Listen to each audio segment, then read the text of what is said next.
All right, here we go. Day 7, combat animations. I think today I'm going to be doing the back step and the strafes, left and right. Hopefully I can get to both of them, but the goal today is to get the back step and at least one of the strafes done. I'm gunning for 2 for both of them, so for 3 pieces of animation today, but let's see how it goes. Let's just get started.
Hey, Hussar, how's it going?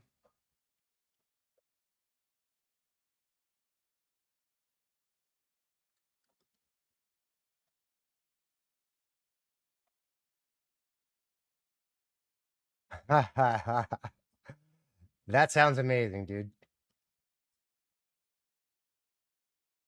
What kind of beer? I appreciate it, man.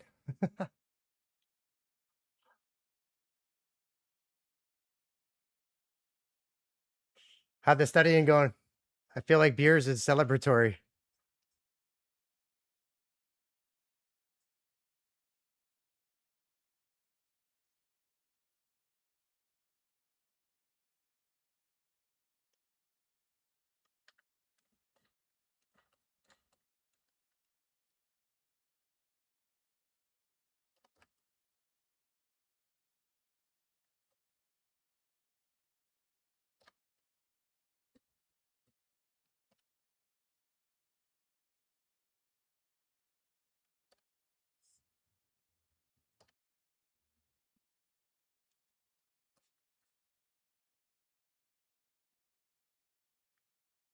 Mm.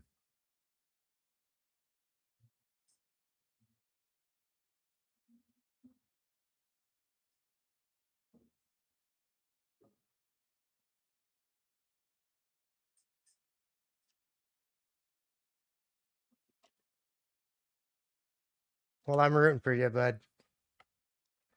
I think you'll be fine. You studied, you worked for it.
No worries, bud.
Helix.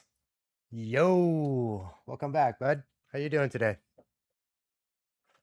I'm going to be working on backpedaling. So he's walking backwards right now. And then I'm going to do left to right. And then once that's done, got to do dodges. Left, right, forward, back. And then once that's done, then we get to the actual attacks. So what day is it today? Thursday. So today, tomorrow, Monday, probably I'll be getting to an attack animations on Monday or Tuesday. So right now it's still just locomotion. Good to hear, bud.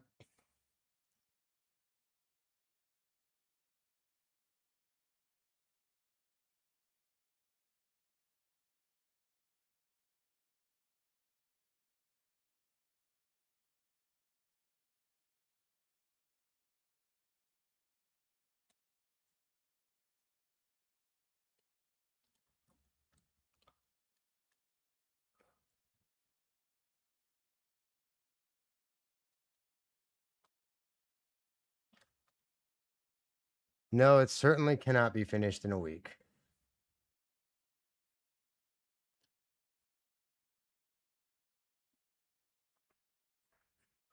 Yes, I'll be taking care of the Discord stuff this weekend.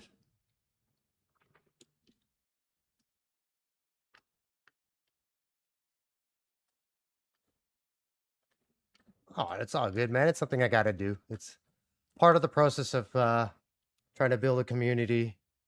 It's definitely something I gotta take care of. So, but I'm thinking I'm just gonna take care of the all the administrative kind of stuff for my channel on weekends when I'm not gonna be actively streaming, just because while I'm streaming, I just want to stream, right? So.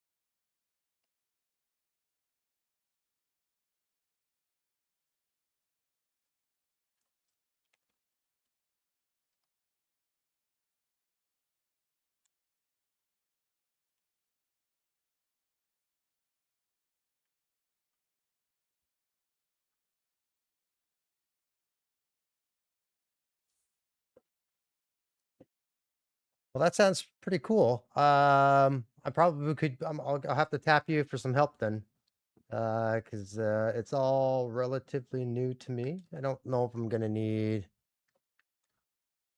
I don't know if I'm gonna need somebody right away, but I will definitely need somebody that is clever with this stuff, clever with Discord to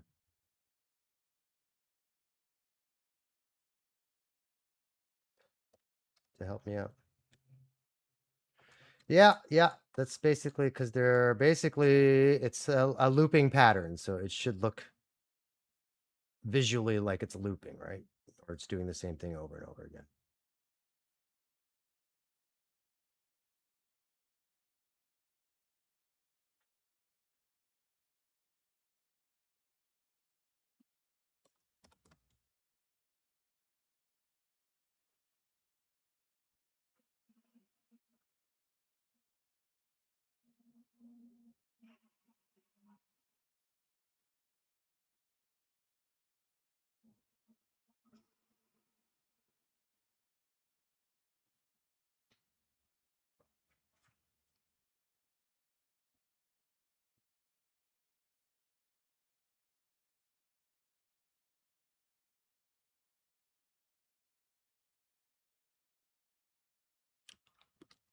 Well, I mean, that's basically because those lines, the graph editor is an animator's best friend. This is how we get all the time. And once I get the poses in, It's all about just making sure that the animation works cleanly and that the in-betweens are working nice, the timing is working, and all of that stuff is controlled inside the graph editor, right? So, um, yeah, it's not quite like classical animation where you're drawing everything. Yeah, and again, it all depends on the type of work you're doing, right? Because I'm inventing a lot of this, I'm not using specifically pulling from reference. I'm not forced like trying to get every little pose in there, right? So when I go and shoot reference and actually stand in front of a camera and do my performance, that's when I want to yeah, this is basically the process what you're seeing. There's if you I did post a video where I made a little character. It's like a little pink dragon character. I don't know if you watched the video, but that is more or less the my process for animation.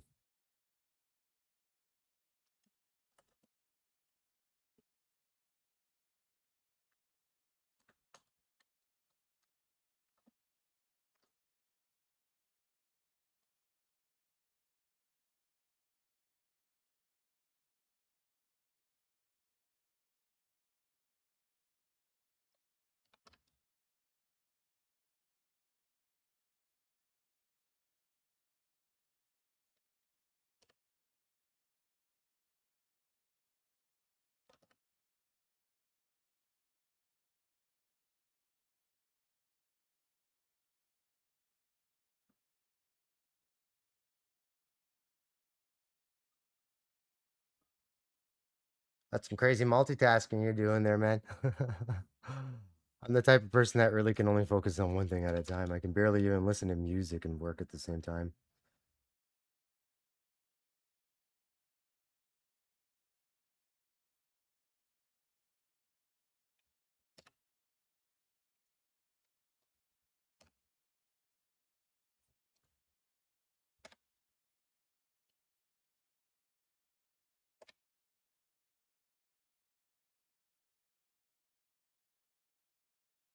Oh, okay. So you get some time in between matches.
Yeah, I get that. I play when I play first person shooters, I use only I pretty much use the mouse and a keyboard, and then I bought it back when I bought an Xbox and stuff. I just could never get into playing first person games on a console or phone. For me, first person games are for me they're it's just mouse and keyboard. I just feel any other type of control scheme is too clunky.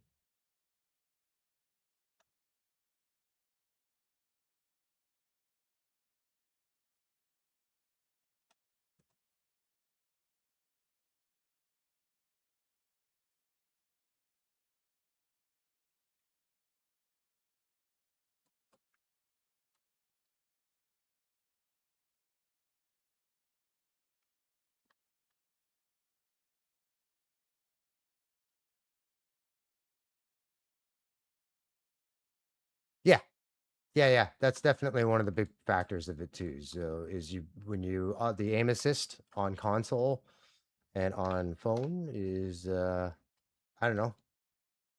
I feel a bit cheap.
Can't you filter for matchmaking? So you only match with people that are using the same system?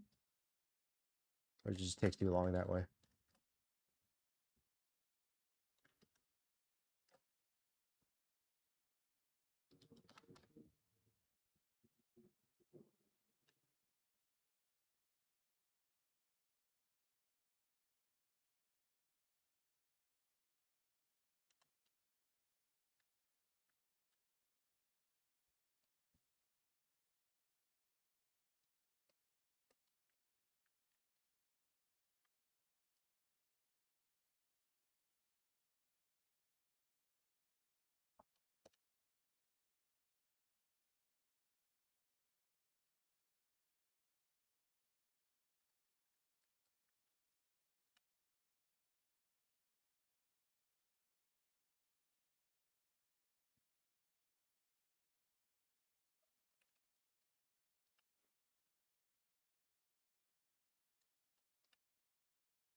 Nice, bud. Congratulations. Skill is always more valuable than those cheap tools.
Yeah, we're probably not going to be doing any anti-cheat stuff just because we're we're intending this to be a single player game.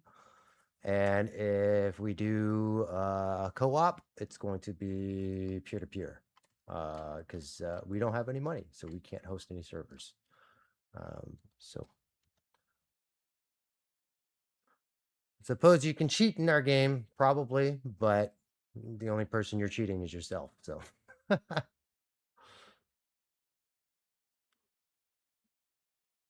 yes, you can.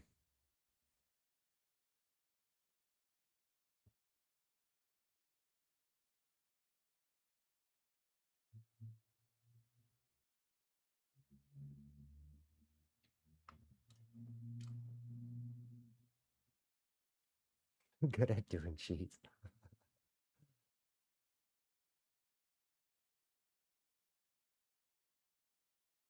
That's good. You shouldn't cheat.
As of right now, it will probably be we're going to initially release for PC only because porting with Unreal is a bit of a pain in the butt. If we were building it in Unity, we would have been able to push it out to every platform. But right now, it is going to be PC. I would like to be able to do it on all platforms, but unfortunately, porting is going to cost us money to do that. So for now, it'll be PC.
No, we're looking probably, I mean, we're gonna be working on it for a while, so it's not gonna be like a small little contained game. We're not going being overly ambitious for it, but we're looking probably around the $20 price range.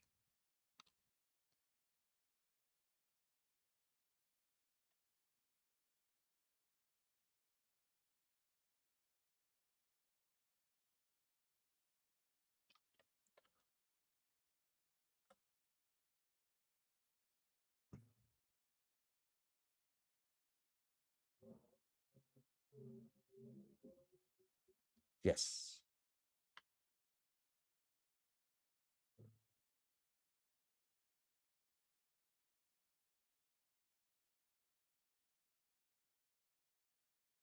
1K? Well, $20, it'll be $20 US. And then we obviously are gonna do regional pricing, right? So $20 is a pretty reasonable price for, I think, this kind of game in North America. But we're probably going to be doing regional pricing. So whatever is the going rate for an indie game. So you're saying you're from Turkey.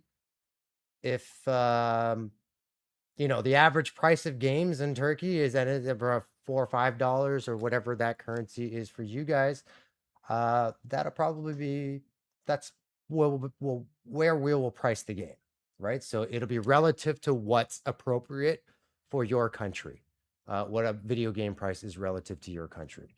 So you won't have to pay American prices for the game. Again, it's making sure that the value of the game is reasonable for your country.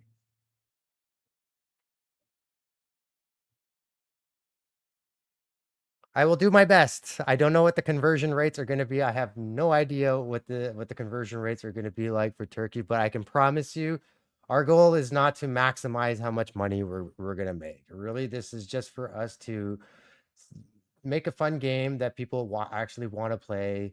And then when it comes to making money, there's other ways to do it, not just by selling the video game itself. So, um, yeah, we're more concerned about making a good video game than we are making piles of cash right now. Money can come later.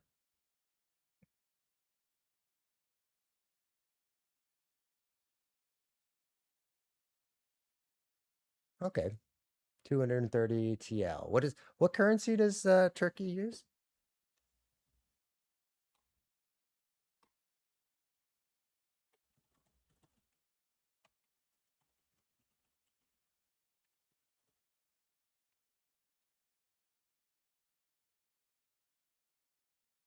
Ah, lira. Okay.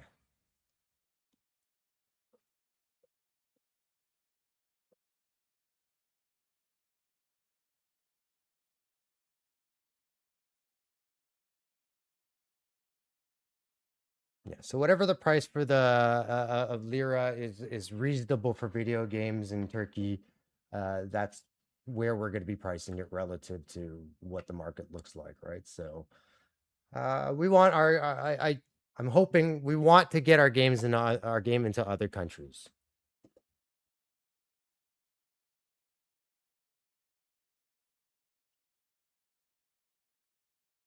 Uh, how do I earn money from your game? Well, obviously the purchase of the game, but we're also, like I said, we're trying to build a community of people. So we want to try like it's there are other avenues of potentially making some money, whether we want, I don't think we're gonna do any microtransactions. But it's, like through our community, if we're building community, we can look into potentially generating ad revenue. Um, you know, merchandising in terms of like, because I'm modeling and sculpting, sometimes it's kind of cool to get like a 3D printed characters from or plush dolls, plushies. So there's options in terms of making money. It doesn't always it's not always just the game, right? It would be amazing if the game was made a ton of money and everything else was just kind of icing, but you know, I'm not the type of person who plans to make $1 million. I like to make plans where I hope for the best and I plan for the worst. Let's say that, or at least that's the type of person I am. Work hard, and like I said, hope for the best, plan for the worst.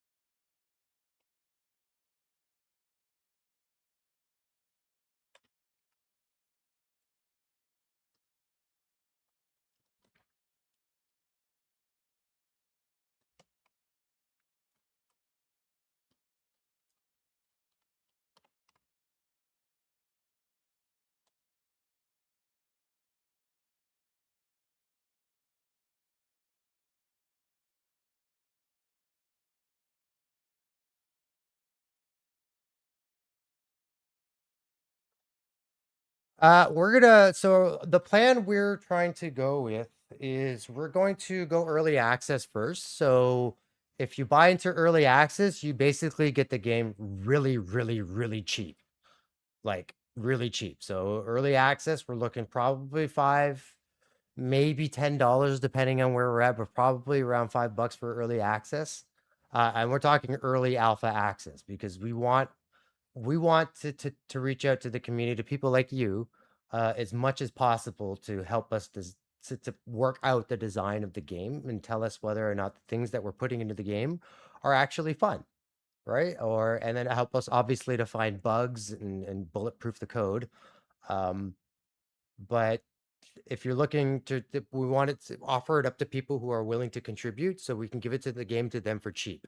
And then after that, once the game actually goes into a 1.0 release and we do an official launch on Steam, we're going to launch the game with a demo. So the demo will basically allow you to play, at least the way we're thinking about the design right now in terms of a vertical slice of the game. We want you to basically be able to get up to the first boss and kill the first boss, which is significant because there's not a ton of bosses. There's lots of mini, smaller champion bosses that we're designing, but the boss, a boss fight. We're looking at about 5 major encounters in the game. But the first boss will allow you, and that should be a good 15 to 20 hours of gameplay just for the demo.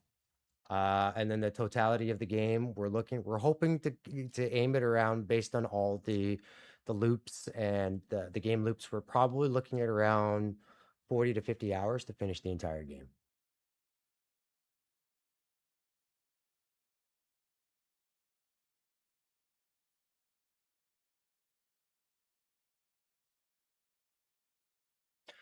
So for the followers, there's a Felix, I'm gonna be straight up with you. If for the followers, people like you, anybody that's come kind of on the ground floor, that's kind of helped me and supported me right out of the gate, I'm gonna give you guys a copy for free, right? For the early access stuff for sure.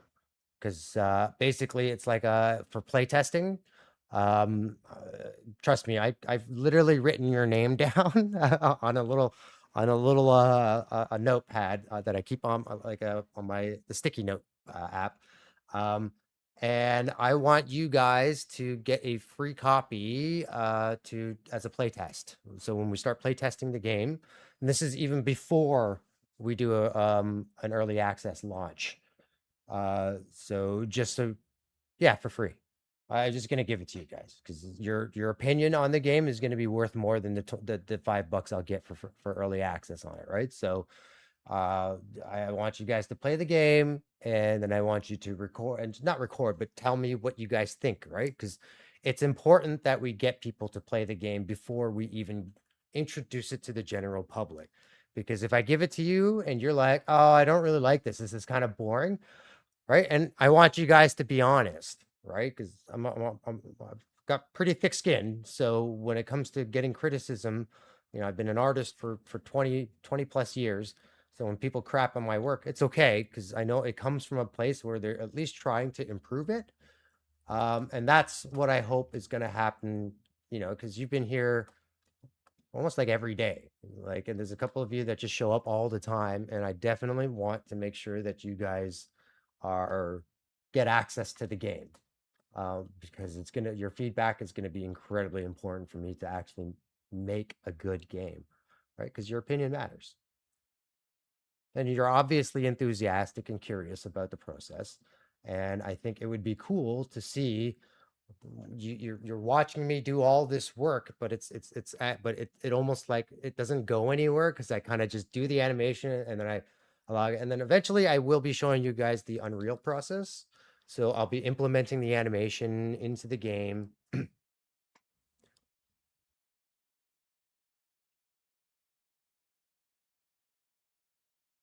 Yeah, but that's okay, right? Because like I said, your opinion and your support on the game is worth more to me than $20 from you. Right, I would rather give you a copy of the game for free and you give me honest and fair criticism than to force you to give me 10, 15, $20 for a game that you're not that interested in anyways, right? This way you get to play the game for free. If it's not your thing, it's not your thing, right? So there's nothing I can do. This is the game I made. So, but hopefully you'll enjoy parts of it and you'll be able to at least give feedback and say, hey, I think it would be really, really cool if you added X, Y, and Z to this thing because I really like doing this thing, but there's not enough for me to do. Criticism like that. You know what I mean? Like, if obviously you're coming back and be like, your game sucks, it's crap, nobody's going to play it. Well, I mean, that's not going to help me, right? It's not going to help me make the game better by telling me it sucks. Rather, I'm hoping that by giving it to the community, they'll be able to give me some constructive feedback. Say, hey, I don't like it because of this. I think this would work better if you did this. You know what I mean? Like real constructive feedback, not just internet troll crapping on somebody's work, right? Like I'm very good at filtering that stuff out, right? Because I've been doing the animation thing for a while, and let's just say not everybody's a fan of the work that I've done, and that's okay. It's not. I don't expect everybody to like everything that I do.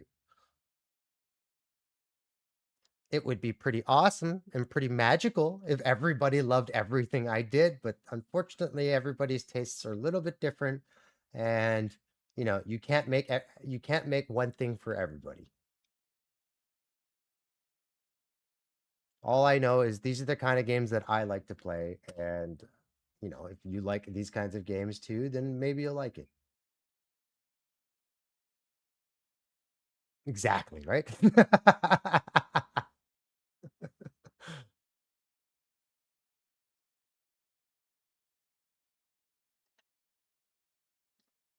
Nah, I got you, bud. I know you're kidding.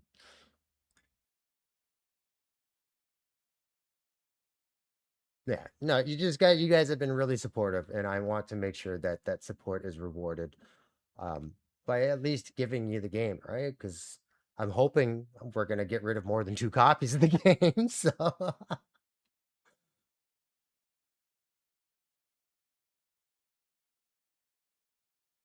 yeah, remember we're spending very little money on it right now. As it stands right now, we've probably spent our total costs so far since last August has probably been about $1,000, right? So we're not spending a ton of money on this game.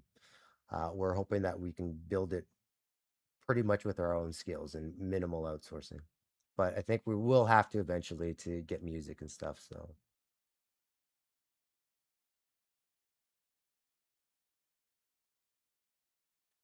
you don't have any games left that you didn't finish. That's impressive, man. I have most of my games I haven't finished.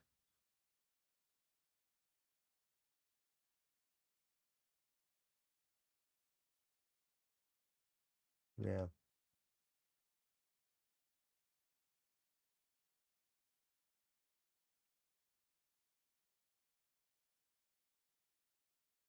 Yeah, our game will have a story, so there will be a clear ending to the game.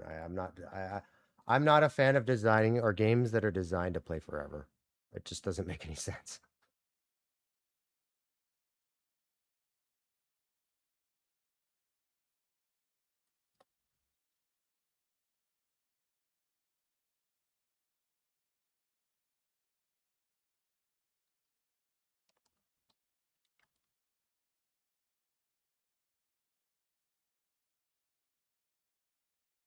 Doing an endless mode, like a full forever survival mode, it's tough, right? Because you got to craft all those systems, and I think there's going to be a lot of game there, right? Because we're thinking of crafting systems. And the game's gonna have some replay value, because there's gonna be some procedural stuff in it. So it's one of those games. It's more like, um, trying to think of a game. Well, I don't know. It's tough to say. It's just because if you want to make games that are really, really repeatable, modularity and procedural design is something that needs to be done. But you also remember this is our very first game we're making ever. So this is a learning process for us. So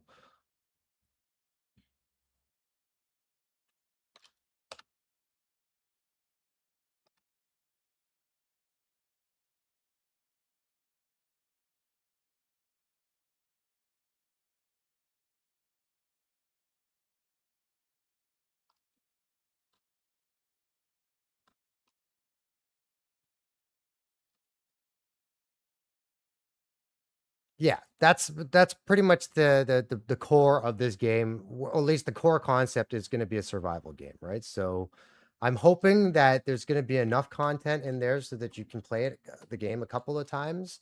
But I mean, an endless survival mode might be interesting too, right? So, like a base building kind of survival mode where you get to kind of just do whatever you want in a sandbox world. Um, Yeah, I don't know. It's again, I haven't really it's tough to wrap my head around that stuff because I haven't actually designed a game before. So I thought it would just probably be a little bit easier for us to design something a little bit more contained instead of being so ambitious as to make a forever kind of game. Um, yeah, I like games. So think of like Diablo 2. I don't know if you ever played Diablo 2. Um,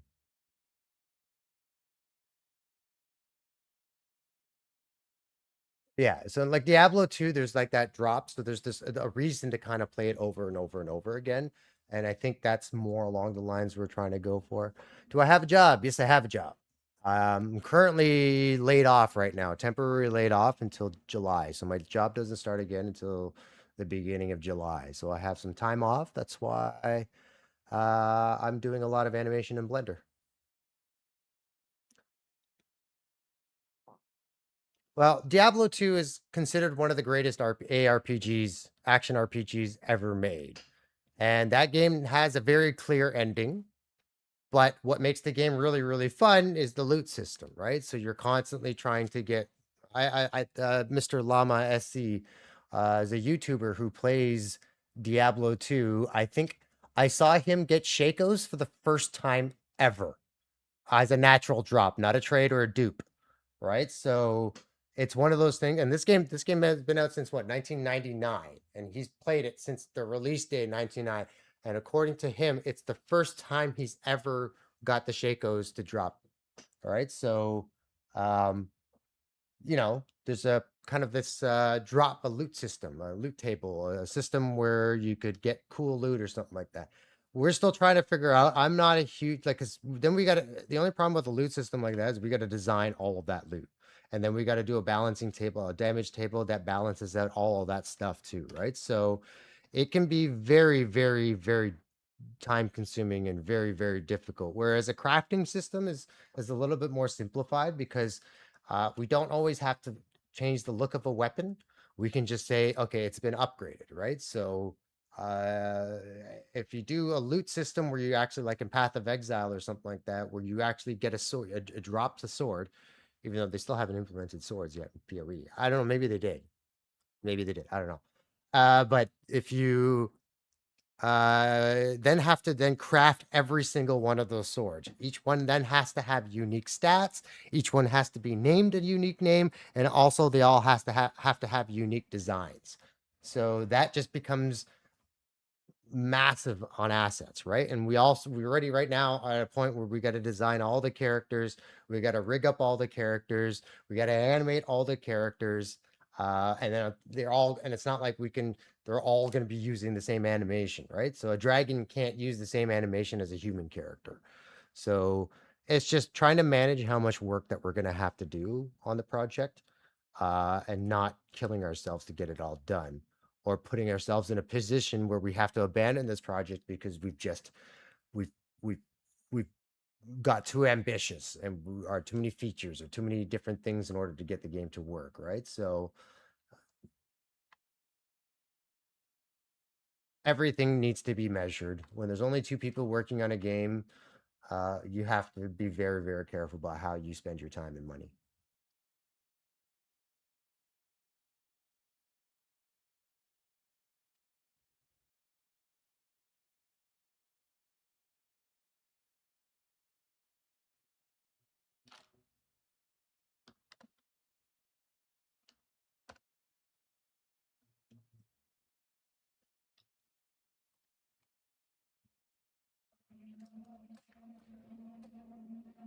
Oh, who knows? I don't know. It's tough to say. I'm so focused on getting this thing right that I haven't even thought. I mean, I have ideas for other games, but you know, they're just ideas right now. But I don't know. I had an idea for an arena fighter kind of game. I have ideas for um a big act, like a big RPG type stories. I've got a few ideas here and there for everything. Um, but one thing at a time.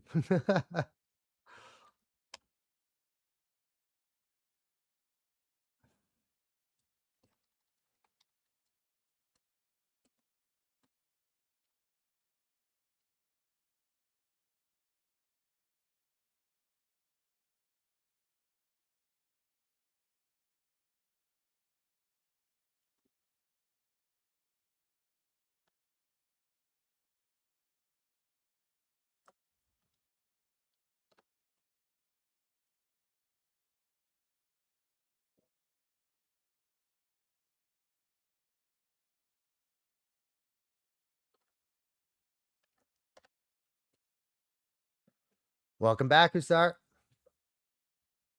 How many beers are you in? Are you? Keelix, I'm hoping so. I'm not being too precious about it. Almost done the backstepping here. Just trying to work out the arms here. I think the legs for the most part are kind of working. It all needs polish, but just trying to work out what the arms are gonna do here.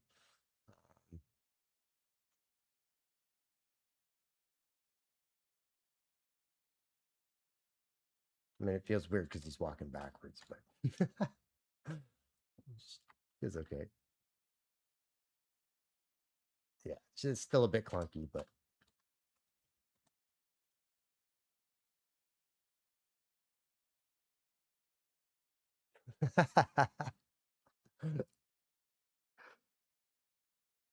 I gotta be honest, man. If there's no alcohol in the beer, I'm not drinking the beer. I can't. I certainly don't drink beer for the taste.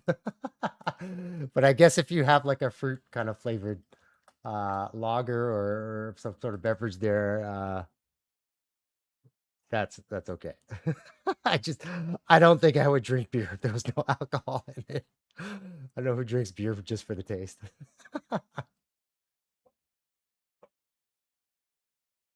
I'm thinking Keelix that I'm gonna try at least one of them, one direction, either left or right. Um, I'm this one's turning out a little bit on the clunky side, so I think it's gonna need a little bit more fixing than I initially intended it to. Um, so I might probably just get to one of those right now. Finish the next one tomorrow. Um, and do some dodging, some dodge rolls and stuff.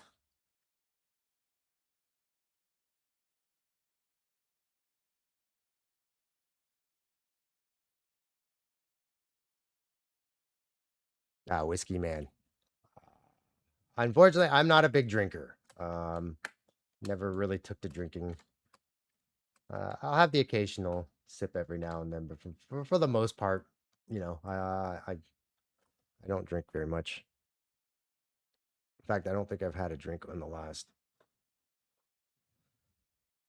since before the pandemic. Probably like 2019 was the last time I had a vodka martini or a vodka cranberry or something like that.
Yeah, same thing, man. I pick at special occasions. I'll have a couple of drinks, but even then, I don't drink to get drunk.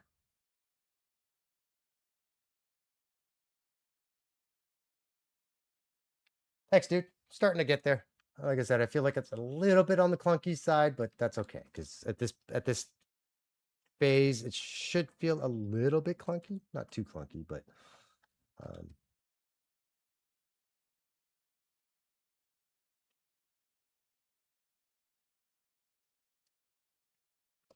it's what I like to call it. You got to kind of work through the ugly parts a little bit, kind of like when you're drawing. Not always going to look pretty right out of the gate.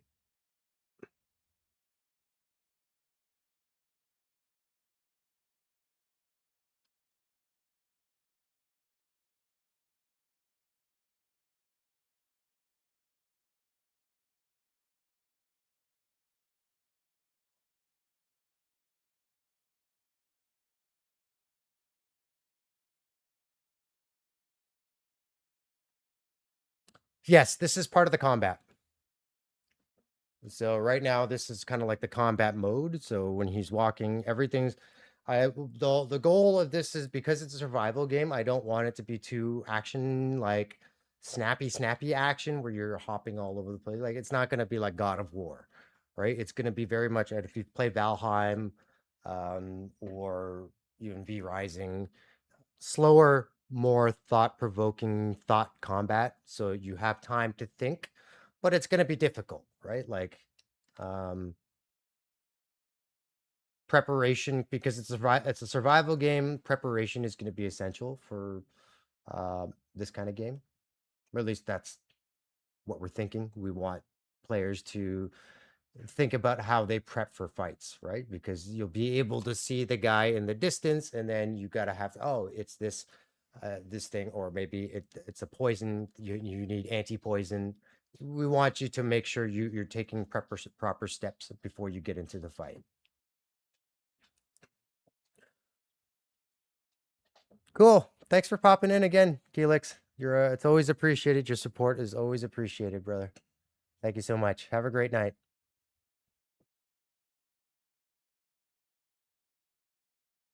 Husar, I am anxious to get to the player controller myself. Unfortunately, I got to get all the animation done. Otherwise, I'm gonna get halfway through the player controller and realize I don't have animation for something, and then I'm gonna ultimately end up back in Blender. So I'd rather just get it all done in one go.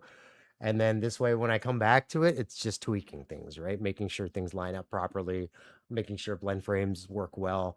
But I'm hoping to be in back into Unreal by late next week. If not, I will definitely be in there by what is it? The so next week is June 1st. So I will be there by the second back into Unreal for sure by the second week of June. And I'll be working at all yeah, I'll get to start showing off some of the other stuff.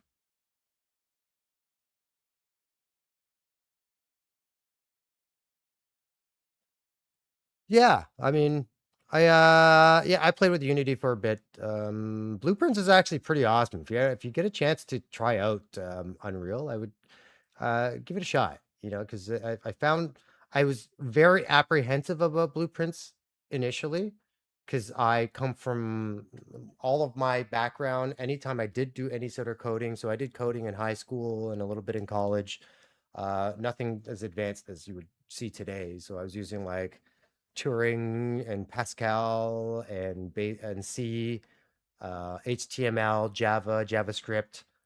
So I learned all that in high school. So I have a background in coding in the sense that I used to code classically with keyboard, typing. So when I got into blueprints, I was like, oh, I don't. It's blueprints seems restrictive, but it really isn't. It's a pretty powerful tool. I don't know if you could code an entire game in just blueprints. I think you can, obviously depending on the game, but no, I've been having a lot of fun actually working with blueprints in Unreal. I think it's a little bit more accessible to people who have never programmed. If you're a programmer by trade, you're probably gonna have um, some issues to start. But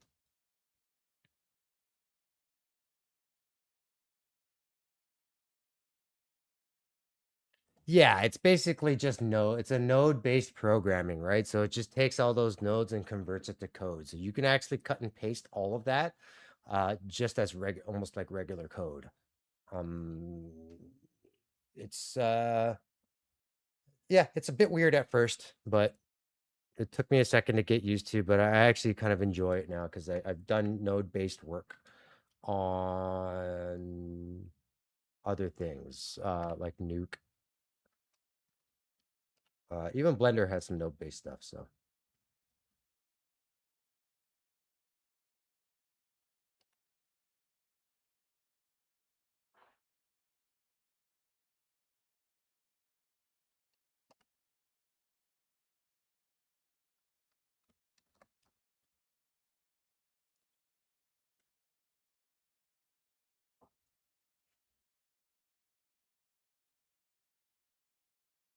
yeah, like I said, it's a little bit weird to wrap your head around it at first, just because it's all node and you're just connecting little nodes. And well, how do I know what's reading? You do a couple of the tutorials and then you kind of start figuring out, oh, okay, like it. I think most programmers have that realized because they have a lot of questions. Anybody with with the programming going in with a programming mindset is I think is going to run into the same issues. But I think once you kind of understand of the logic of how Unreal likes to do things, you're actually It's actually really helpful. It's actually really, really useful because I think it allows people who aren't traditionally programmers to kind of understand um, how to I guess it gives you because everything's visually laid out, right? So when I want to actually debug, I can actually run a trace that will show how how it flows through the entire chart. So you'll see everything is connected with these little white lines, and then when you want to debug, you can actually turn on a debug, track a specific object, and you'll see the white lines turn orange when it actually goes through the flow. So you can see all of the mechanisms and all of the flow of data moving along your nodes, and so it's actually debugging is a pain in the butt, but at least this way it at least kind of helps you visually understand where something is going, where your code is breaking. So it's a really cool tool.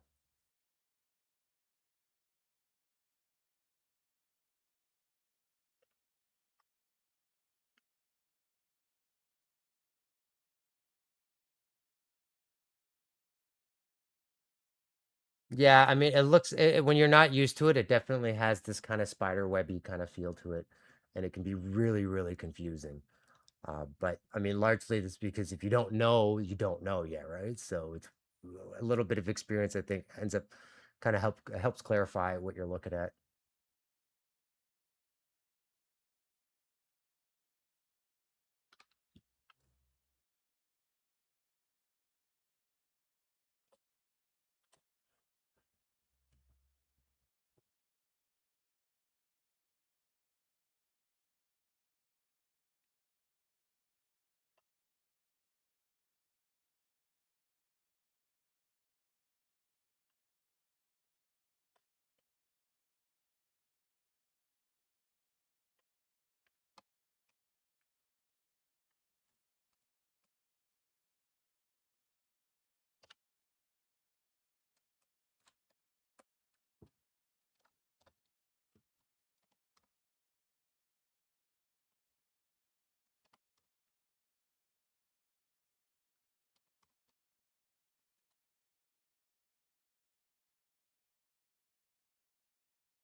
awkward.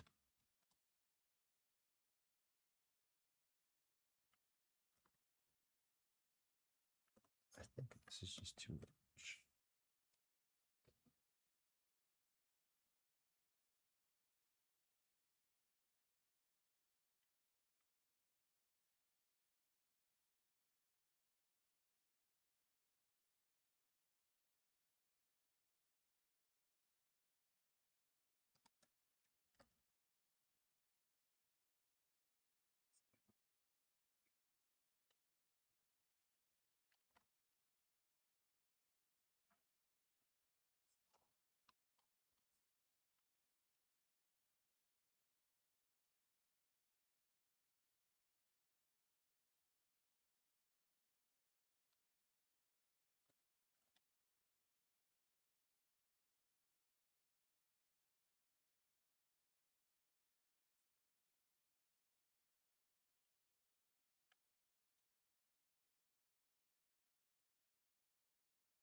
Yeah, maybe a tighter movement on the arm. All right, I need a short break to think about this. I'll be back.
Yeah, it's just day 7 on just this character, so that's how I'm kind of counting the days.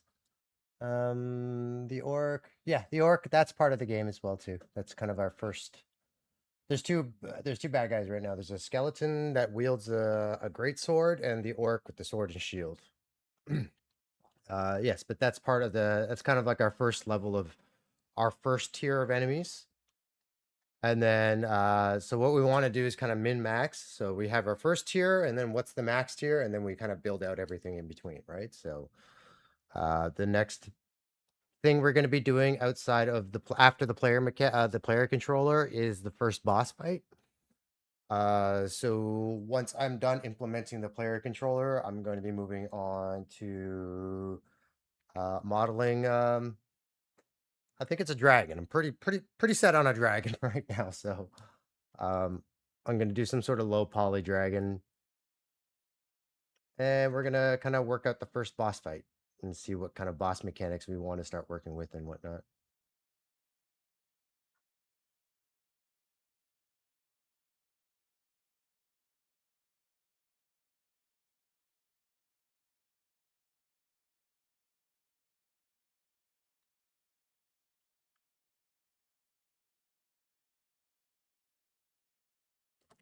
The Hussar, because I'm not used to the design. I haven't done a lot of modeling in horses.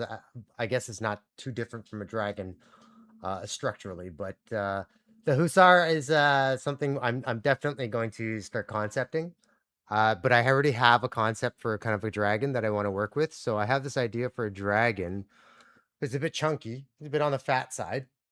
It's well fed, but instead of blowing fire, like shooting fire out of his mouth, what he does is he grabs rocks and he eats them, right? And he fills his belly with rocks, which turns into molten lava in his belly. So instead of spewing fire, like shooting fire, he vomits it everywhere. So he vomits magma that's like basically on fire. That, and obviously he tries to hit you with his tail and hands and stuff like that. But the big attack, your one shot attack mechanic is going to be basically when he blows fire, instead of blowing fire, he's going to be vomiting magma,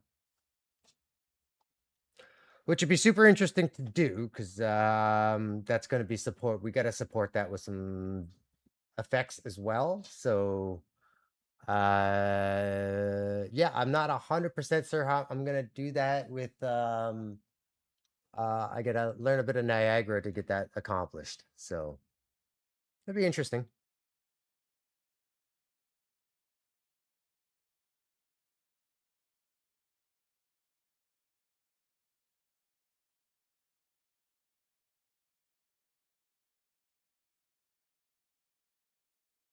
Yeah, I thought it was a cool idea. I actually pitched it at so I was working at a studio a couple of years back in, like, I think it was around 2016, 2017. I was directing at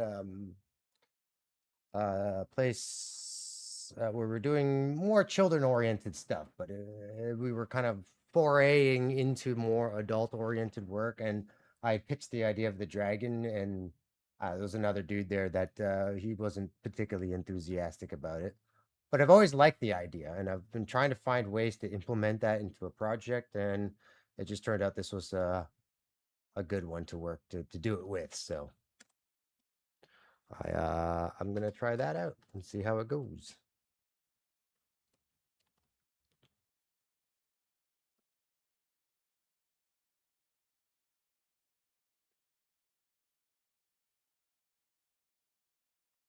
The skeleton, yeah, let me see if I can pull up some animations for it. So,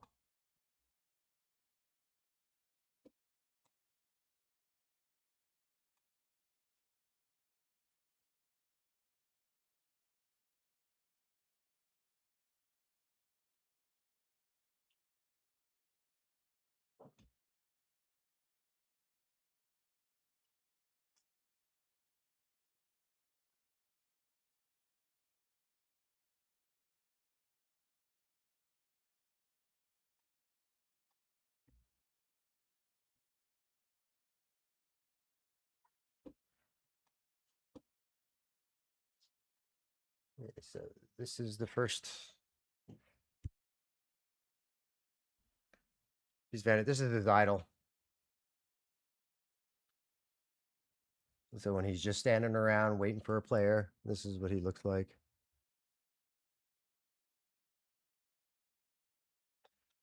And then I have the patrol. This is his patrol. This is how he walks when he's patrolling.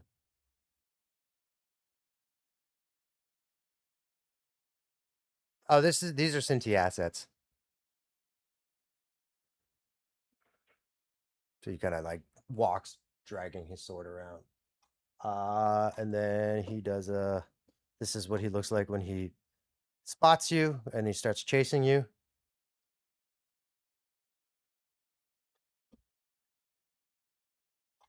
And this is the alert animation. What? This is the alert. So when he initially spots you and he's like, ah, I see you. And then, of course, this is the first attack. So this is the first tier level of enemies. And then, so basically, a first tier level has two basic random attacks, no combos. And then the next attack is like a golf swing, kind of. Oops, that's playing backwards. That's why it looks weird.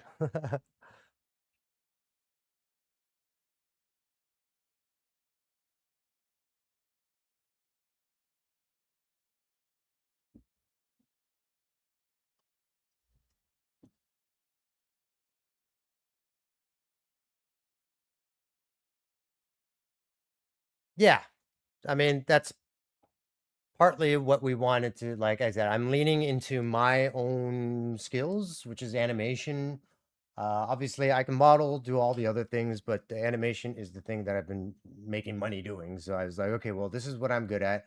My little brother's good at the programming, so I was like, okay, well, at the very least, the project has to be animated really well. So I'm hoping that the animation stands out as something that that could be a little bit different because I find a lot of the indie games because they don't have animators doing the work. I don't think for most of the stuff that I've seen, the animations feel very generic. So I'm just trying to infuse a little bit more personality into the work. Um, I don't know. I guess varying success in it so far. But I'm getting more and more comfortable animating this guy. I think most of the once I figure out kind of all the timing, because we still got to figure all that stuff out. Once we started running traces on the like the sword, for example, and the sword swing, I'm realizing that the sword has to move through a proper pattern and actually has to we have to make sure there's a frame that actually intersects the object we're trying to hit in order for hit registration to work properly. Um, but yeah, I'm hoping the animation is what kind of stands out in this project, right? So at the end of the day, I'm trying to also create a demo reel so I can make the switch from film and television and open up to potentially do some video game work too, whether it's freelance or going to the studio. I'd prefer freelance, but if there's a studio option, I'm open to it right now. The goal is I really want to get this game done, so I'm not looking. I have a job. I'm just waiting for that one to start. I'm hoping this is the last studio that I have to work for before I can kind of go independent. So, you know, thanks, dude. I appreciate it. I'm definitely trying to make sure that I'm putting in the effort. I know, like whenever Keelix pops by, and I sympathize with him, but I guess, you want to see the other stuff going on, and it's just animation just takes a long time, and if I want the game to look good, and it's just one of those things, or animate well. If I want the game to be animated well, I just have to spend the time to do it. I even considered at one point using AI to help me animate, but I was like, I can't do that. I can't tell people something that I didn't make myself. So, I mean, we are using AI as the like Gemini to assist us in kind of understanding the workflow and programming concepts and stuff like that, but we have not used Gemini to generate a single line of code or a single bit of artwork. So uh,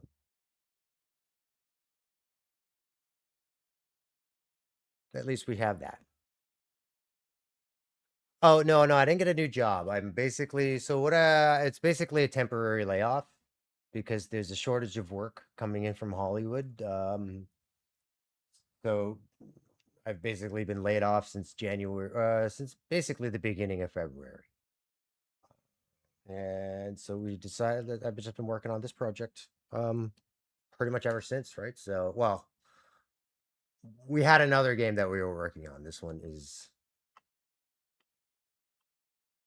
this game is actually our second project and as far as video games are concerned.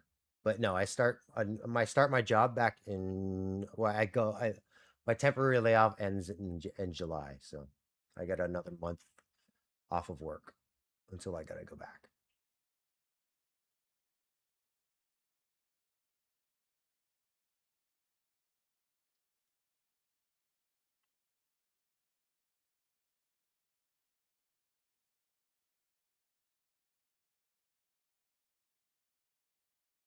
No, no, no, no. We got laid off, and so it's basically because there's a shortage of work, so they want to retain my contract, obviously, because I do good work for them. This company has been very good to me, and I know some people want to get super frustrated and oh, you should just get up and leave. I'm just like, but then go where, right? Because the business and the animation business right now is hurting in Canada, right? We're not doing very well because we've structured the entirety of our business on service work. So if we don't have it, there's no service to be done, and there's tariffs on it now. We can't. They're just not going to ship because there's no cost benefit for Hollywood to send their work to us right now. I think it'll change, but I don't know. I'm not banking on it. I'm not making plans on them changing anything. So my perspective of this whole thing is the work's dried up. If you can get work right now, great. But I need to start thinking about creating a source of income that is entirely independent. Um, just because it's not animation is not bankable. Like I can't bank on the a long term. Because even with the next when I go back to work in July, I've talked to my director, and there's supposed to be a lot of work, but that's 18 months. So I might be back in the exact same situation 18 months from now. No, I don't get any money for being laid off. We do in Canada have a an employment insurance that we pay into with every paycheck. So that's basically like the government saving money for you. So I'm allowed to use that uh, as it's employment insurance basically. So the government basically gives me a check every 2 weeks. It's not very much, but it's something. Because I've paid into that benefit for the last I don't know how long. Basically you start paying into that benefit the second you start working in Canada. So just in case there's a situation where you suddenly lose your job, um, you have at least some income to tide you over until you can find your next job. But I am at a point where if they do decide to terminate my employment, they will have to pay me severance. So I don't think it's gonna be very much though, because it's gonna be, based on how much you earned over the past your employment, right? So when they average that out with the time off and stuff like that, it's probably not as much as I want it to be. But again, I've been told there's work coming in, so um I'm not too concerned right now. I just have to make sure that the next contract I take, I try to maximize this work and try to get as much off of the ground and my social media presence and potentially just start generating some other potential avenues of revenue. Because, yeah, unfortunately, the animation business is not doing as well as it once was in this country.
Yeah, the business in Toronto or in Canada. Well, Toronto's, I guess, specifically, but it's been really, really bad. A lot of my friends are not doing well right now.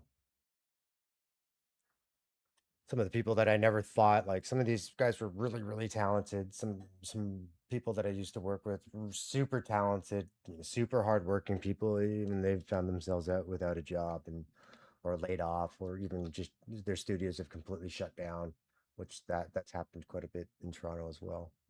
And it's really unfortunate because we have so much talent in this country, and they end up going to the United States to work just because there's so much more money in the United States. It's really unfortunate that the Canadians that don't recognize how much talent we actually have. Like a lot of the shows that you watch on Netflix or Amazon or any other streaming services, a lot of the visual effects of those were done in Canada, right? Like, um, in fact, a lot of the movies that you watch too. I've worked on a couple of Marvel movies as well, so it's one of those things like we do a ton of visual effects work, but it's all service. I think it's the Canadian mentality of wait and see. We don't like to be right at the front.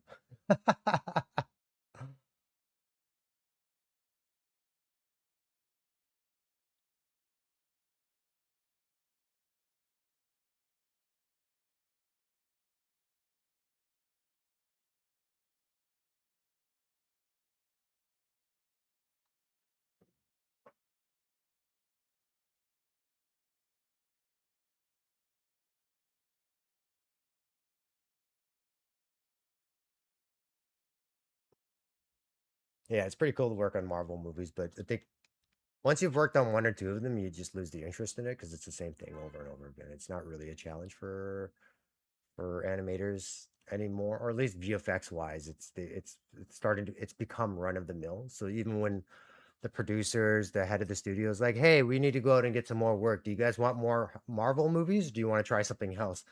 Almost every single person in the studio raises their hand. It's like, "Can we try something else?" Because Marvel movies, I mean, superhero fatigue is a real thing, right? Like, there's a reason they haven't done a whole lot of Marvel movies lately, just because I think the audience needs some time to reset.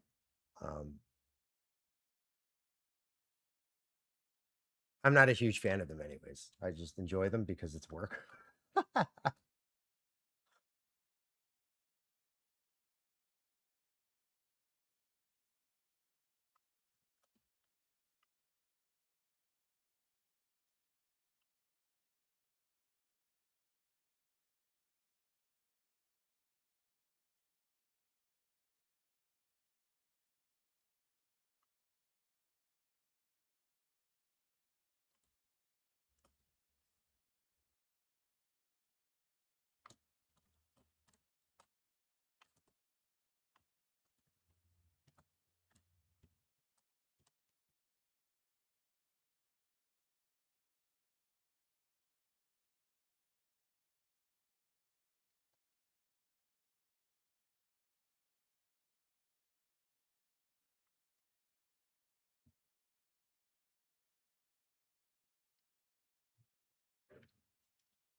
Yeah, the pace feels right.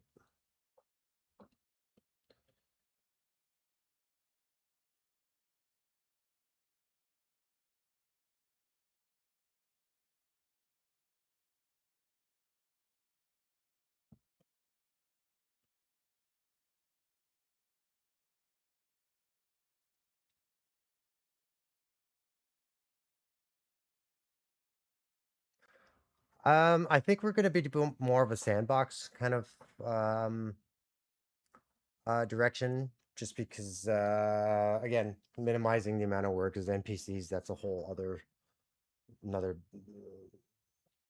another chunk of work. It's up in the air, but the way we're thinking design wise right now, it's more like I don't know if you ever played those old Sierra point and click adventure games. Um, it's not specifically that I'm drawing from that, but I want you to hear the internal thoughts of the main character. So, in not in the sense that he's narrating anything, but like, let's say, oh, I need. He gets to a mountainside and is like, I need.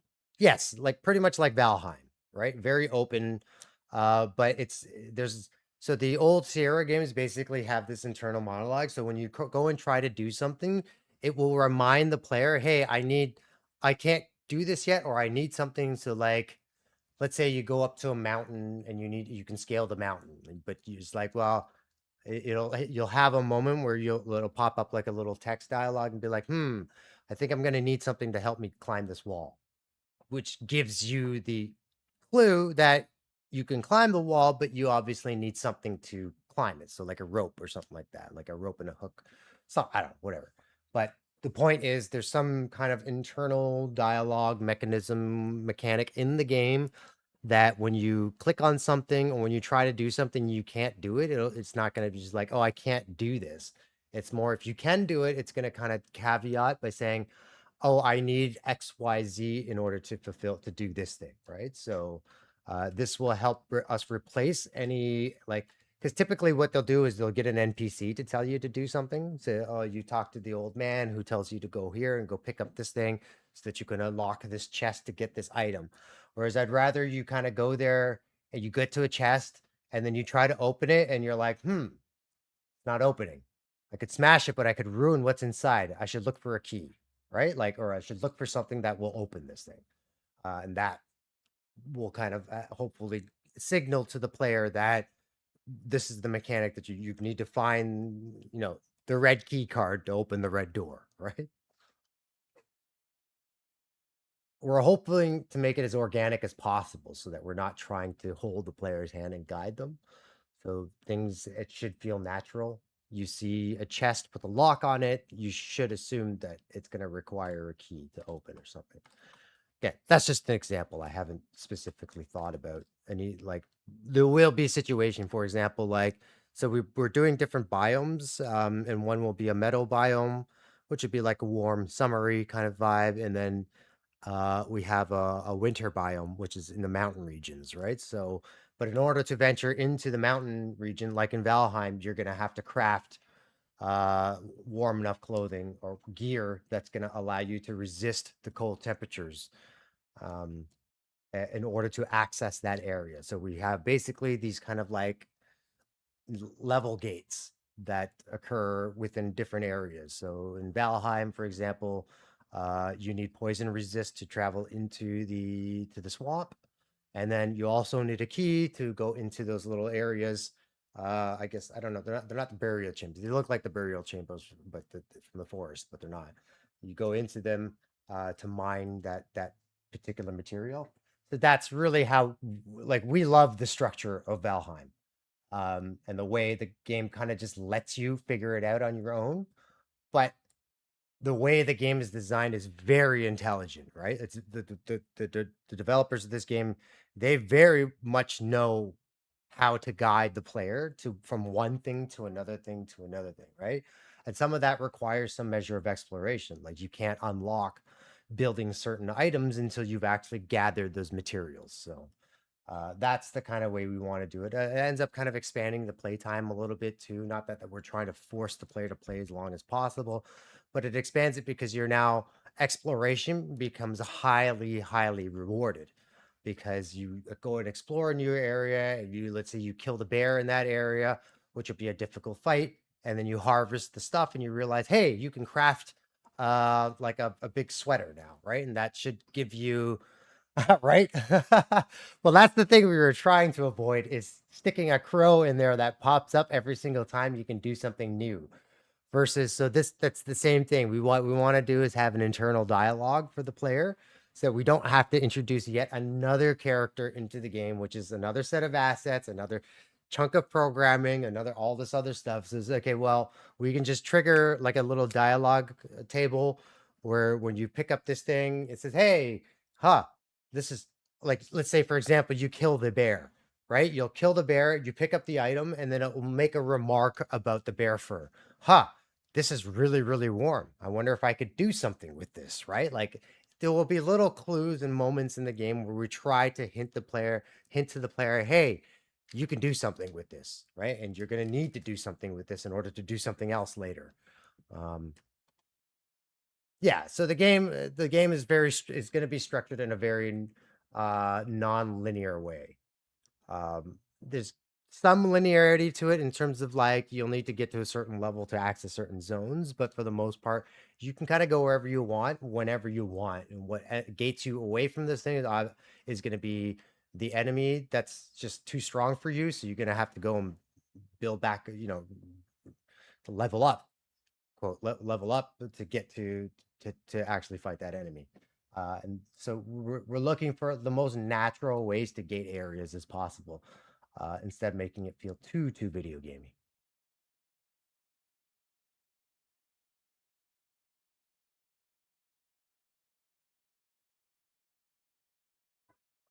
Yeah, yeah. I think Minecraft. I mean, I think a lot of. I think we're invariably going to be borrowing from Minecraft, only because a lot of games now borrow from Minecraft. So you invariably, especially if you want to do like a survival kind of a survival craft game, I think it's unavoidable to steal a little bit of what Minecraft did, right? So. Yeah, I mean, I don't know how easy it is. I think it's not as complicated as some of the stuff that you're gonna see in AAA games, or even some of the guys that like uh what's that Claire Obscure Expedition 33 or whatever. Like that is such a beautiful game. But it's very guided, very handhold not handholdy, but it's a very guided kind of on rail kind of game where you kind of go from one part, you finish that, you go to the next part, finish that. And we're trying to avoid that linear style of gameplay as much as possible.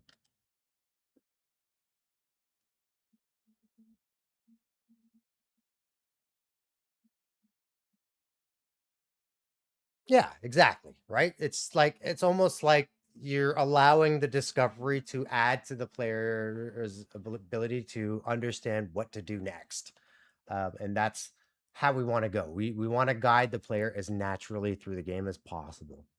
Right. But at the same time, we want you to play the game the way you want to play the game, obviously within the restrictions of what you can do, but yes, it needs to feel open-ended, and I want people to feel like they can kind of just go in and do what they kind of want to do.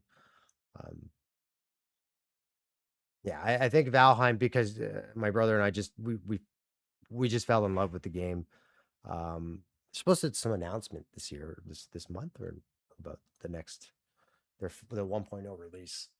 But yeah, I think we that's the kind of direction we want to go. I even love the art style in Valheim. I mean, there are a few quirks here and there, but they're very easily overlooked because it's the game is just a really solid, fun game to play. Right. So if you imagine Valheim with some more intricate combat, think of Valheim with more of like an Elden Ring style of combat. Right. And so we focus more, a little bit more on the combat and resource gathering through combat, and not too much of the tree chopping, mining kind of stuff. If you do, we will have that stuff, but I don't want the player sitting there clicking on a mining node for 10 minutes, right? Like that to me is a little bit much. Right, I would rather you just go out and kill some things and be engaged with the game, and gather the resources that way with the fun mechanics of the game. That's not to say that we're not gonna do tree chopping and all that other stuff. It's certainly gonna be there. It's just we want to limit it so that it's not like the primary focus of the game. Yeah.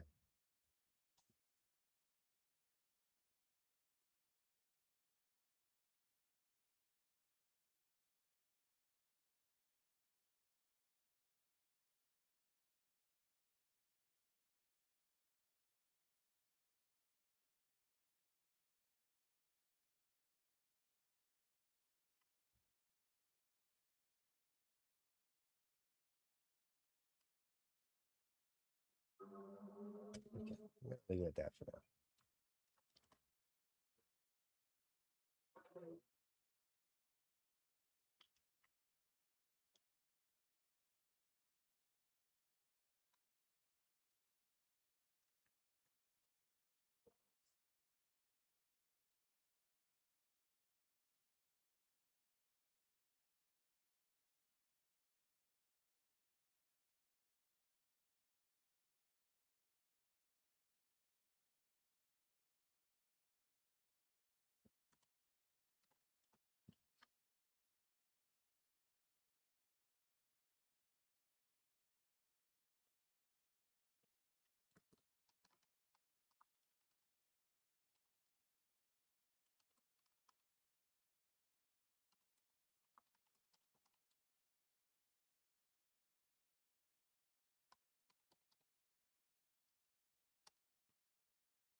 Could probably block this out. Block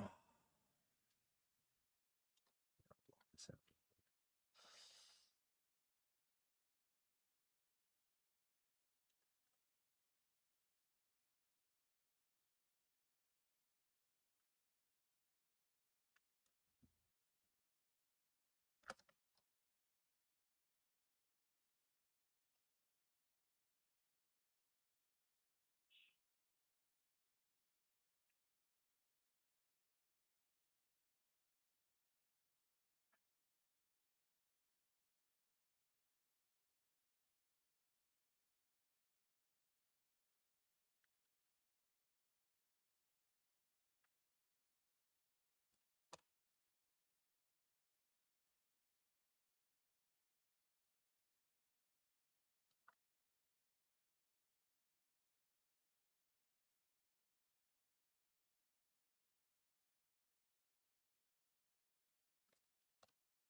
Are you thinking about crossing the leg more? Yeah, it's weird because you want to keep him facing forward, so the hip kind of limits the how far you can step. So the cross step is going to be a little bit shorter, and then he's going to take a wider like finishing step, right? So it's shorter in terms of like the position and relative to the legs, and then the big step happens right there, probably here. Yeah, I probably shouldn't needs to be wider. So probably gonna do whoops.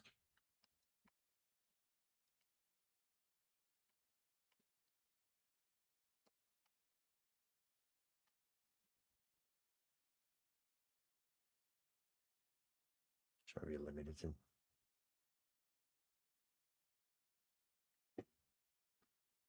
I see it. Yeah.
More hip twist, right? Yeah. Yeah, I'm just trying to be very careful about twisting the hips too much because you can kind of go crazy with them. Just because it's nice to see those hips move, but the hips are quite stiff, especially in a combat scenario where if you think about how your body kind of positions itself when it's getting ready for to fight, you kind of stiffen up, right? So um, I don't want it to be too loose because then it loses its kind of readiness, that tension. You want to keep tension in the pose as you move, and having loose hips makes them feel a little bit too salsa, too much like a salsa dancer, right?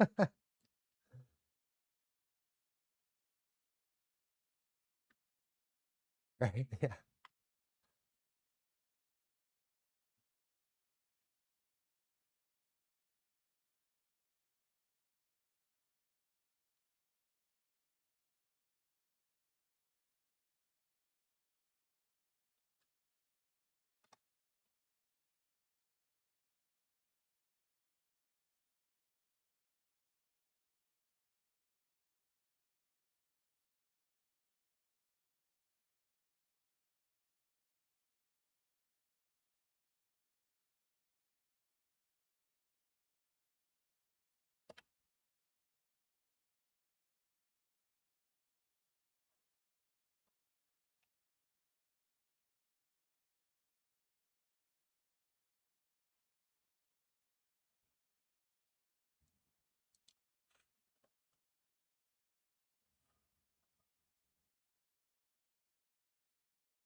Yeah. You want him slightly crouched, right? Like it's kind of like a football player or a rugby player. You stay in that kind of crouched position, right? It keeps the spring loaded. And this way, it just makes it feel more natural when he just lunge for an attack from pretty much any position, whether he's strafing or not. You want to try to keep that energy loaded into the knees.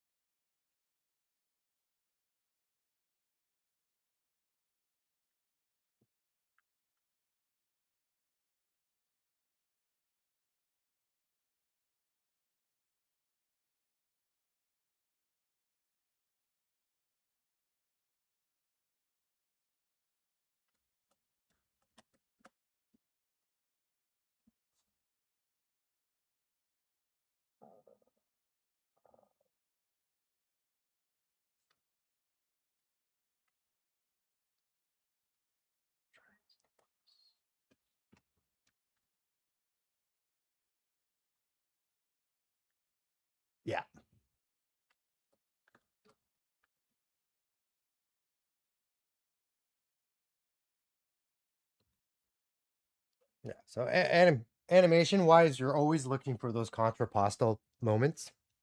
So what contrapostal means is your rib cage, your hip, and your head typically do kind of opposite things, right? So when I want to lean left, your hip is going to the weight is going to shift to the hip, right? So if this is my hip and I'm leaning to sorry, if I'm leaning towards the right, it's going to lift the hip up that way. So if the hip is going to lift up that way, that means the rib cage is going to have to go the opposite direction, right? Because your body always wants to be in balance. So that's what we call contrapostal posing. So you're always looking for that counterbalancing moment, which is why you see I have him shift weight forward, back, forward, back, forward, back, forward, back. It's very subtle, but it's just helps sell the shifting of the weight from left to right or from forward to back.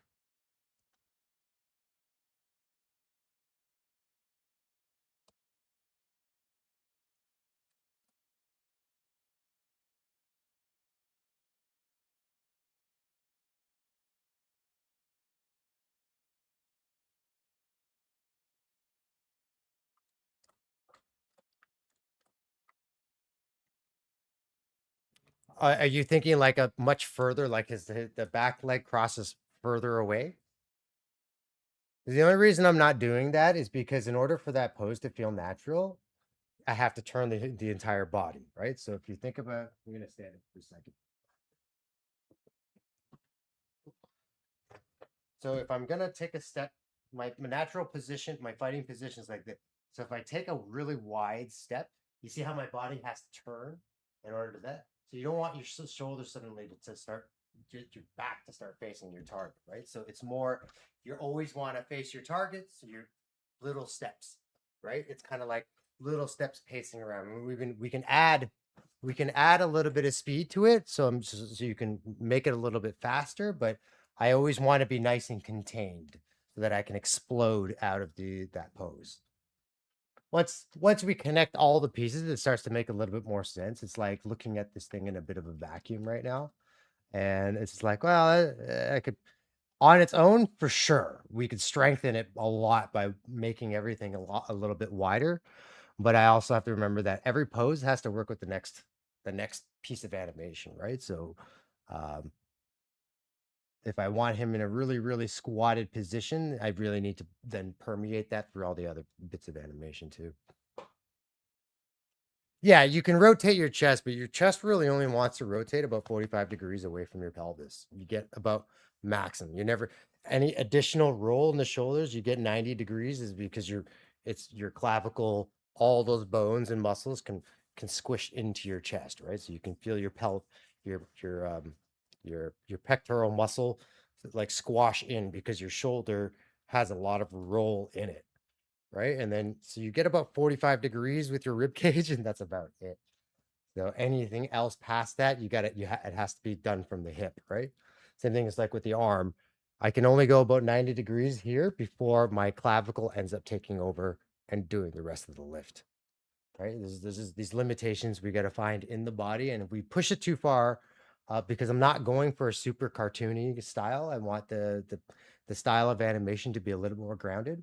Because if I was doing a cartoony style, I'd do whatever I want, right? I'd or snap the arm in half and hit these crazy S shapes. It's really about making the character as malleable as possible. This I'm trying to stay as rigid as possible so that when you see hits and stuff like that, the impact just feels a little bit bigger.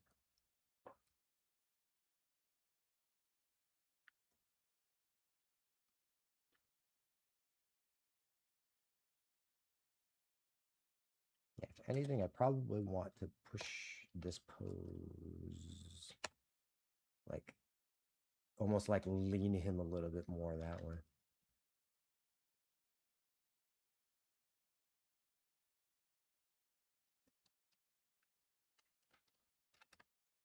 Ooh, that's not one.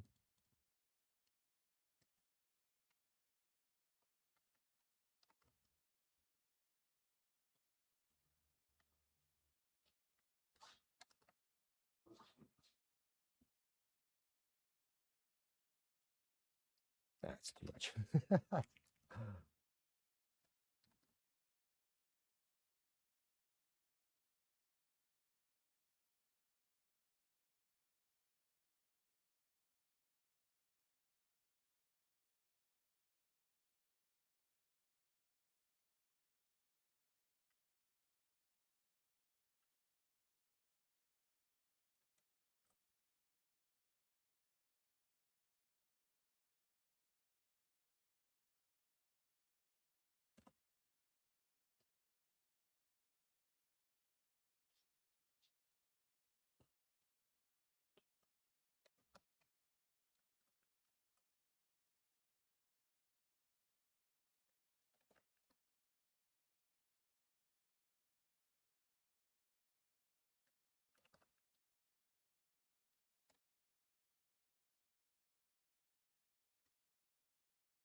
This is I'm doing a strafe left now. He's strafing to the left now, so yeah, the left strafe now. I'm just blocking this in. I'll probably finish it tomorrow. Just wanted to get my goal was to get at least two of them done today, but I don't think that's gonna. I got the basic block for this one. I'm happy with that.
Oh, right now, yeah, yeah. This is this.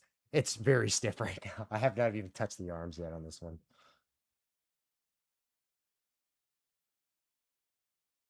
That's why he's just basically like just doing a little hip hop lean back kind of moment, right? So looks more like a dance than a sidestep right now, as far as where his arms are concerned.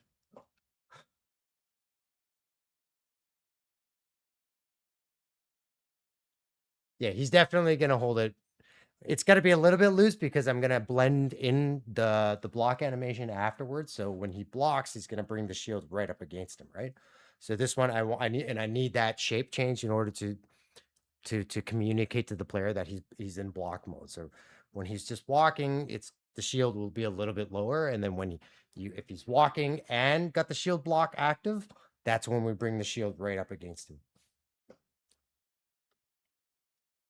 Yeah, but right now it looks more like a dance, like he's just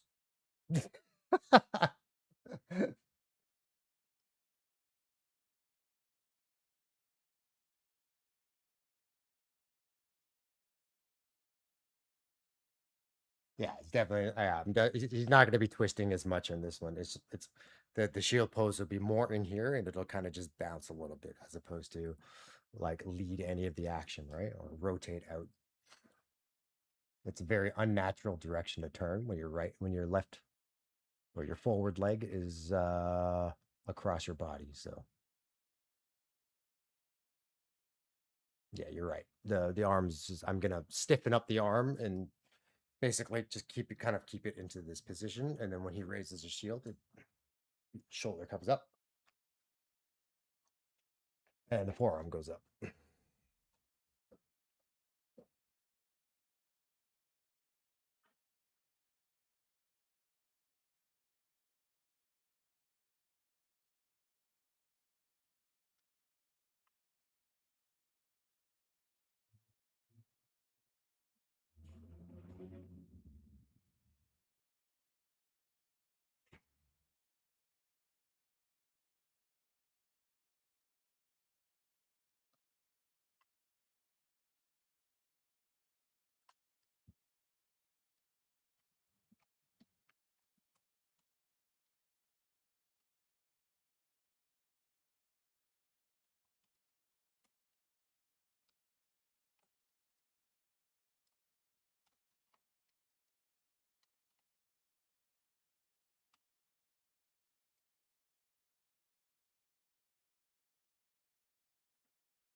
So you can see that the hip is a little bit too loose now.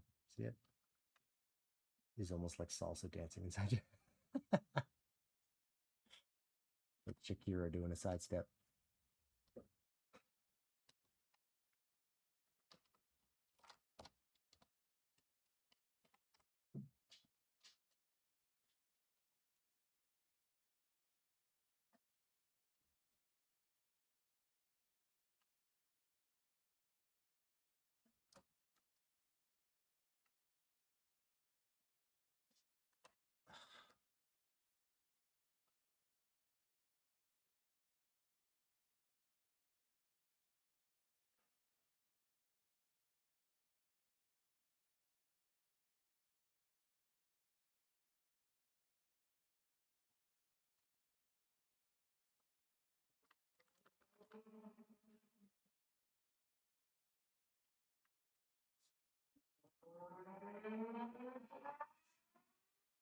I guess it's not that bad. It is balancing. I'm still getting a knee wobble.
Bad feeling about the front foot.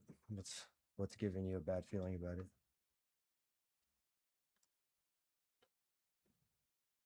I thought so too, but so similar to the forward walk, if I make it too forward, what ends up happening is it starts to feel like he's limping. I'll show you.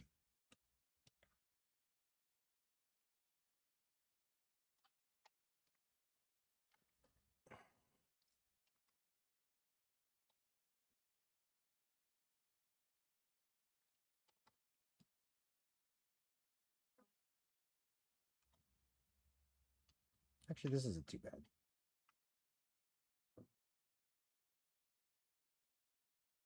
All right, good call. Yeah, maybe I'll give that a shot.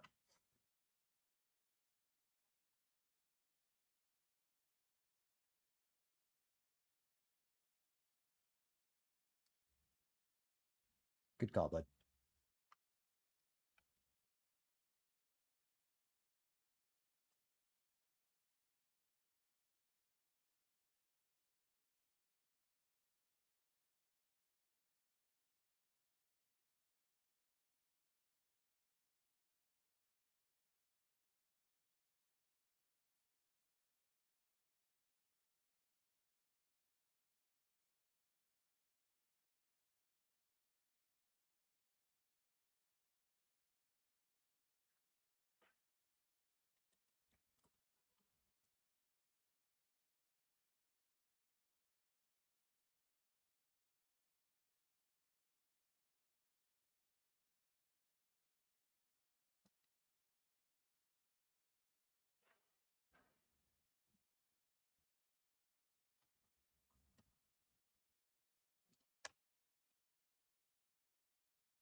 Yeah, it's feeling weird right now because I haven't that pop isn't it's only coming out of the hip. So in order for the weight to kind of catch, you want to have a little bit of a pop moment. But the problem is because I haven't that I haven't propagated that pop throughout the rest of the body. So you'll get an overlap on the leg, or I'll overlap on the bag, the arms, the shoulders, the head. So it softens that initial pop. But I like that pop just to feel the weight shift and stop, right? And then once it hits, everything else needs to settle out from, so the shoulders need to drop, the head needs to drop, the neck and the head need to drop a little bit so it pops. It's a constant kind of up and down motion, right? You'll see. Once I put in all the other stuff, that pop starts to lose its impact because it softens because everything is popping consecutively. So you get this nice cascade of movement throughout the entire body.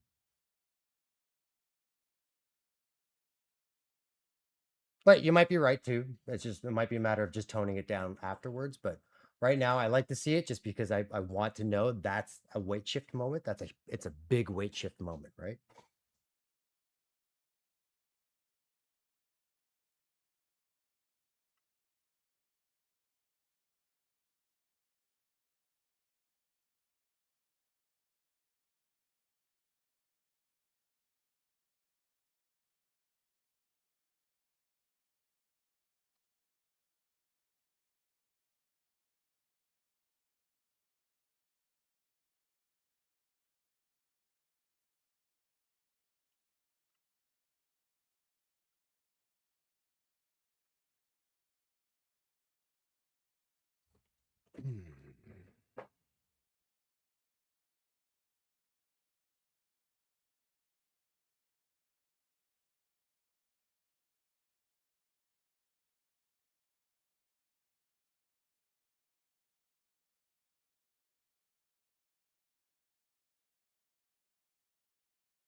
Too much.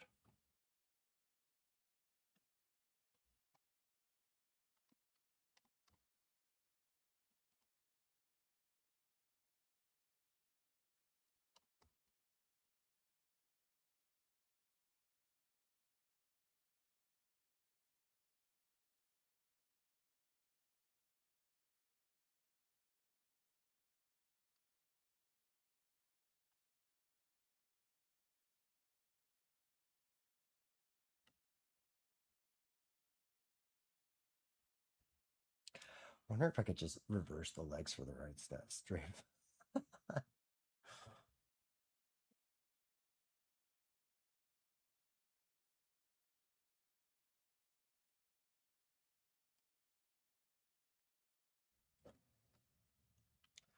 Okay, that's a decent starting point for tomorrow.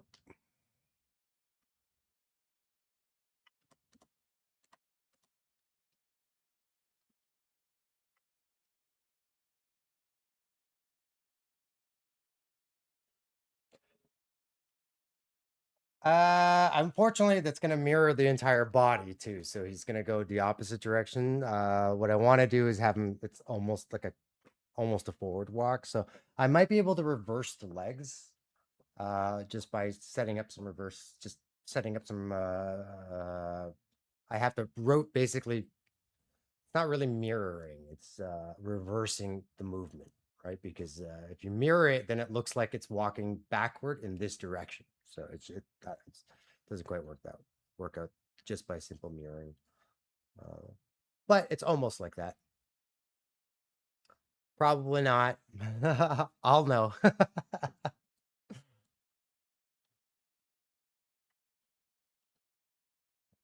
And since you're watching, you'll notice. You'll see it. Yeah, it's a decent run for today. Didn't get as far as I wanted, but not bad.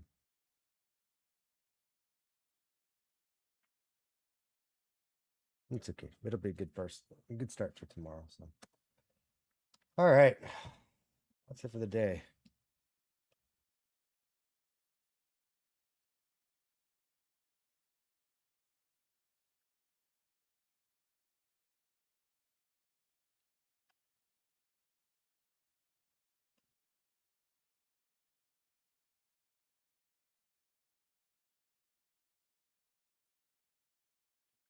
I'm definitely going to give you the chance to test it, man. Anybody who's kind of been showing up, and I mean, you've been here almost every day, so I'm definitely going to utilize you if you're up for it to play test as play testers. So whoever is kind of in on the ground floor, I'm just going to give you guys a free play test copy once we have a version up and running, our initial version up and running, because we're going to need feedback, right? So absolutely, dude, absolutely.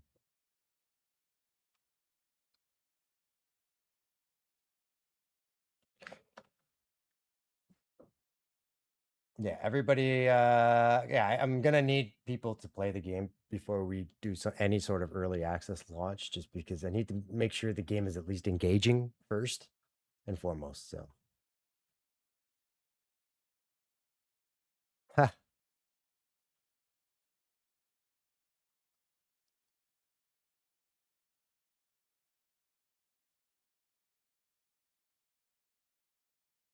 I definitely want to make sure that anybody that's kind of supported me right from the get-go is gonna kind of get some extra benefit out of well, just following and being part of the community, just because it's important. It's important to show love for the people that kind of support your effort, right? You've been here every single day. I definitely want to get your feedback. I mean, it's been pretty good. You've been spotting things that as I get tired, you're spotting things like the foot thing here, for example, becomes super valuable to me, right? Being a professional doesn't mean that I have all the answers and that everything is going to look perfect. So having additional eyes on the project is going to be invaluable to us. Like I said, I would rather give you a copy for free because the critique that you'll be able to provide for us is worth more than the 15 or 20 bucks I would be charging for the game, right? So it's really important that the game is fun to play. And the only way to determine that is to give it to people to play. But I don't want to have people pay me money for a game that's not fun yet. Right. Once we figure out where the fun is, that's when we can push into the early access and then get additional feedback on mechanics and stuff like that. So, well, dude, you've been super useful. It was a great catch today on the foot. So, I appreciate that kind of stuff. Now, some people get upset when people start commenting, but the reality is, I'm not. I might be professional, but like that again. I don't know everything. I don't spot everything. Sometimes things feel weird, and sometimes I think I have the idea, but it's the wrong idea. And having another set of eyes, kind of watching and asking, at the very least, asking questions the way you've been doing it. It's like, hey, do you think this is off? Hey, this looks a little awkward. And then at least I can, if I don't agree, I'll like kind of explain my way through it. If I'm like, you might be right, I might give it a shot, and presto, it ends up working out quite nicely. So yeah, you've been invaluable, buddy. I really appreciate your support on this. This has been I don't think I would have kept streaming if you didn't show up. I'm gonna be completely honest.